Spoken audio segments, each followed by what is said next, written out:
So if I just start off with a bit of background in terms of why actually Patients Knows Best was set up in the first place, and that's this over here. When it comes to the sharing of patient information, patient data, it's an extremely difficult process, primarily down to two reasons. Firstly, technically, it's very difficult for institutions with different software platforms to actually communicate with one another. Many times it's actually the software institutions themselves. It's not in their commercial interest to allow that communication process to flow very well. Secondly, as you'll all be aware, when it comes to data protection and the sharing of patient information, it's always very difficult to actually understand what you've got consent for. Have you got informed consent? What part of data can you actually share and what's actually hidden? So, for example, patients with lots of comorbidities, they may be asthmatic as well as diabetic, more than happy for you to share that information with another clinician, but if they happen to be HIV positive, they wouldn't want you to share that information potentially with their GP. So what you've actually gained consent for is always an issue. So you can see from this particular model, trying to deliver patient-centric services and patient-centric care is very difficult.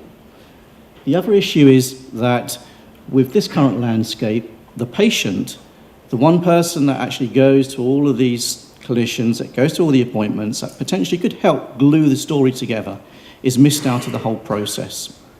So you can see with this particular model, it's very difficult to actually provide that integrated care, that patient-centric service that everyone is trying to achieve. So in an effort really to address this imbalance, some institutions have started to introduce what are known as patient portals. Fantastic step in the right direction, but unfortunately that's not the complete answer. Essentially, a portal of this nature is institution-owned, and essentially it's just a telescope into that particular institution. So the patient doesn't own the data, and because they don't own it, they can't actually share it. It's also not portable. So, for example, if a patient is got a portal with a hospital in London, but they happen to be on holiday in Scotland, and they present in crisis at an A&E, they can't share that information with the attending clinician. So what's the real answer? What's the solution? Well, Patients Knows Best, we look at the world in an entirely different way. And that is, if you actually put the patient at the centre, and each institution, each clinician that looks after that individual gives a copy of the record that they own to the patient for the patient to own, and the patient becomes a central repository for a complete integrated care record. And because the patient actually owns the data, they can actually do whatever they want with it. So what they do is they connect all the clinicians that provide care for them, and they start the sharing process. Patients Knows Best is completely agnostic to software vendors, so we have the technical capability of actually integrating with the software platforms for all of these institutions, which then allows the sharing of that information to take place.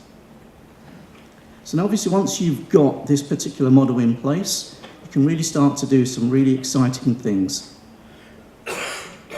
The first thing is, obviously, for the first time, you now have one central repository for a complete patient record, a complete integrated record.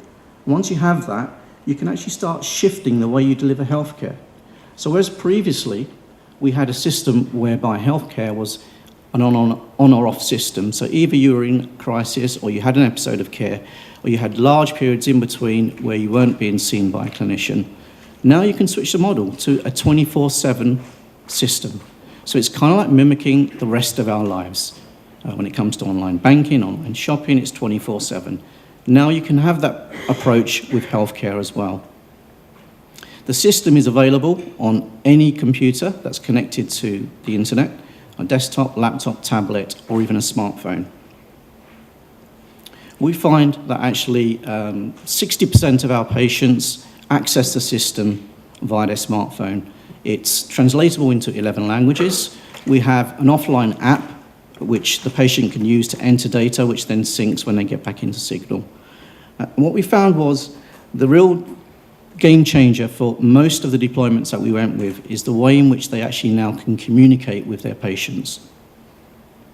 So whereas previously you had a conventional system where a patient would be contacting their clinical team by phone or on secure email, you now have an asynchronous messaging system, which is a complete medico-legal document. The patient can send a message to their clinical team 24 hours a day. With that message, they can attach images, they can attach video files.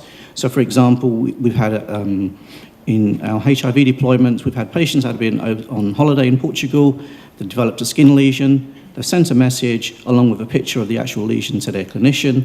Clinicians reviewed it and said, don't worry, please continue, enjoy your holiday, book an appointment when you come back.